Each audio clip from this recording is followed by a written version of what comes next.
Shalom, selamat hari Minggu. Selamat berjumpa kembali dalam Renungan Harian Toraya edisi Minggu 31 Mei 2020. Pembacaan kita hari ini terambil dari Injil Matius pasalnya yang kelima, ayatnya yang pertama sampai ayat yang ke-12. Untuk itu, mari kita minta kekuatan dari Allah. Kita berdoa. Kami menghadap hadirat-Mu ya Allah di hari ini.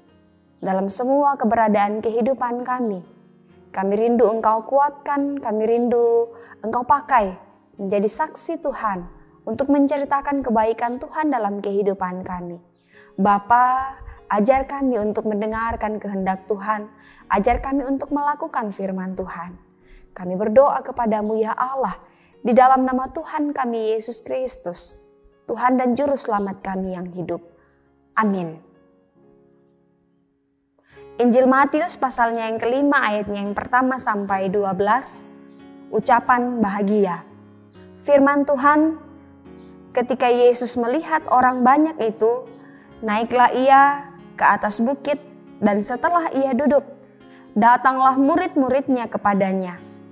Maka Yesus pun mulai berbicara dan mengajar mereka, katanya, "Berbahagialah orang yang miskin di hadapan Allah, karena merekalah yang mempunyai kerajaan sorga.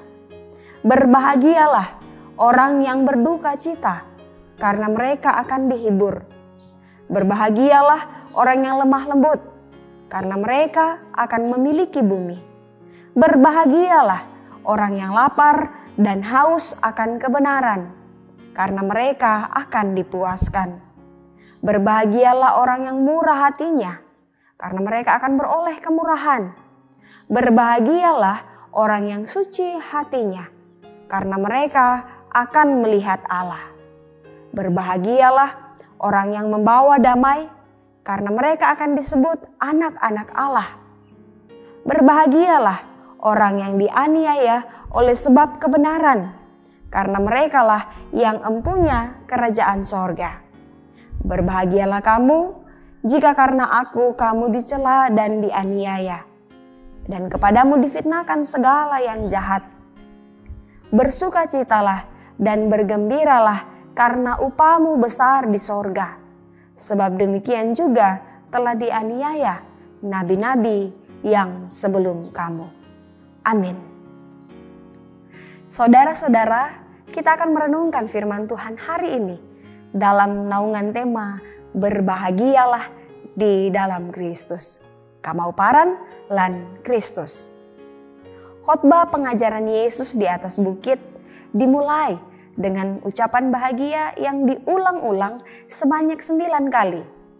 Mengapa pengajaran dan khotbah Yesus Kristus di atas bukit itu diulang-ulang? Mengapa Yesus Kristus harus berulang-ulang mengkhotbahkan tentang kebahagiaan yang ada saat itu? Berbahagialah orang yang miskin di hadapan Allah, berbahagialah orang yang berduka cita, berbahagialah orang yang lemah lembut, berbahagialah orang yang lapar dan yang haus akan kebenaran, berbahagialah orang yang murah hati, berbahagialah orang yang suci hatinya, berbahagialah orang yang membawa damai, berbahagialah orang yang dianiaya oleh sebab kebenaran.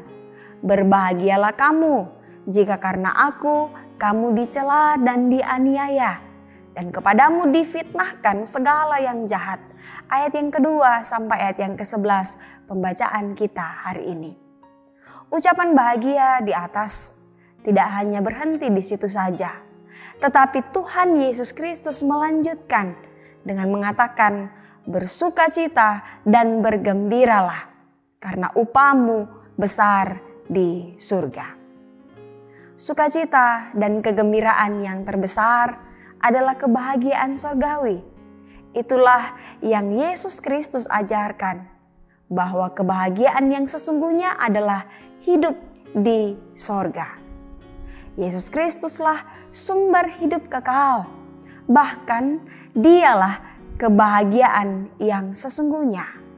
Rohnya menuntun kita untuk menikmati sukacita itu karena tidak ada kebahagiaan lain selain hidup bersama dengan Dia dan Bapa di dalam sorga untuk hidup selama-lamanya dalam kekekalan.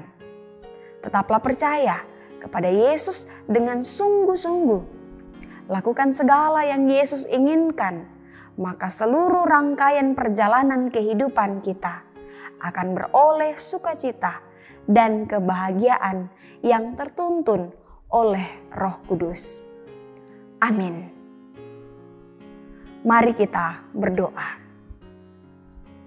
Kami disebut sebagai orang yang berbahagia jika kami melakukan setiap kehendak Allah, jika kami mengimani Kristus, menjiwai Kristus dalam kehidupan yang Tuhan berikan bagi kami. Layakkan kami ya Allah menjadi hamba-hamba yang berbahagia. Ajar kami ya Allah dan tuntun kami dengan Roh Kudus-Mu, sehingga setiap perjalanan kehidupan yang Tuhan berikan bagi kami, kiranya kami boleh beroleh kebahagiaan. Ajar kami menjalani perkara kehidupan kami ya Allah, pergumulan kehidupan kami, dengan senantiasa berserah kepada Allah, melakukan dan menjalankan setiap kehendak-kehendak Allah dalam kehidupan kami. Kami perlu Roh Kudus-Mu Tuhan untuk memberikan kami hikmat. Kami perlu Roh Kudus-Mu ya Allah untuk menguatkan kami. Dan biarlah kehidupan kami boleh kiranya berkenan di hadapan Tuhan. Kami berdoa dan berserah untuk Engkau pakai dan Engkau tuntun sebagai hamba-hamba yang berbahagia saat ini dan seluruh kehidupan yang Tuhan berikan bagi kami. Kami bermohon dalam Kristus Yesus, Tuhan dan penyelamat kami yang hidup. Amin.